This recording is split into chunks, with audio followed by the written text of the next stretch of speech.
महिलांवरील अत्याचार आणि फसवणूक प्रकरणात अटकेत असलेला भोंदूबाबा अशोक खरात प्रकरणी दररोज नवनवीन धक्कादायक खुलासे समोर येत आहेत। नाशिक सत्र न्यायालयाने आरोपी अशोक खरातला 29 मार्चपर्यंत पोलीस कोठडी सुनावली आहे। अशोक खरात आणि त्याला भेटलेल्या सर्वांची HIV टेस्ट करा असा खळबळजनक विधान काँग्रेसचे ज्येष्ठ नेते विजय वडेट्टीवार यांनी केलं होतं।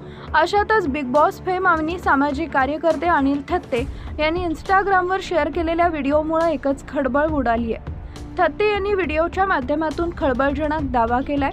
अनिल थत्ते यांनी @बिगबॉस अनिल थत्ते या इंस्टाग्राम पेजवर व्हिडिओ शेअर करत म्हटलंय, सत्यानाश। पोलिसांकडून जो काही तपास चालू आहे त्यात भयानक असा मेडिकल रिपोर्ट आलाय।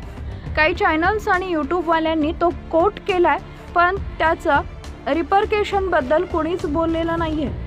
नुकतंच एवढं दिसलंय की तो HIV पॉझिटिव्ह आलाय।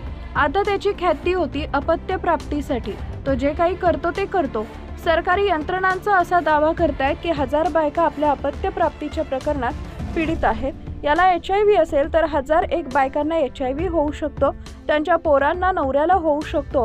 1000 संसार संकटात आले त्याची चर्चा करा। सत्यानाश। तो पेनड्राईव्ह समोर का येत नाहीये? अशोक खरातचं लॅपटॉप आणि साहित्य जप्त केलं असेल तर मग पेनड्राईव्ह समोर का आणला जात नाहीये?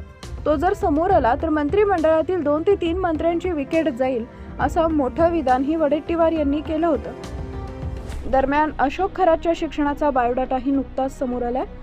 खरातला 10वीच्या परीक्षेत गणितात 28 गुण, मराठीत 39 गुण, इंग्रजीत 37 गुण, विज्ञानात 62 गुण, समाजशास्त्रामध्ये 38 गुण तर हिंदीत 47 गुण मिळाले असल्याची माहिती समोर आली आहे।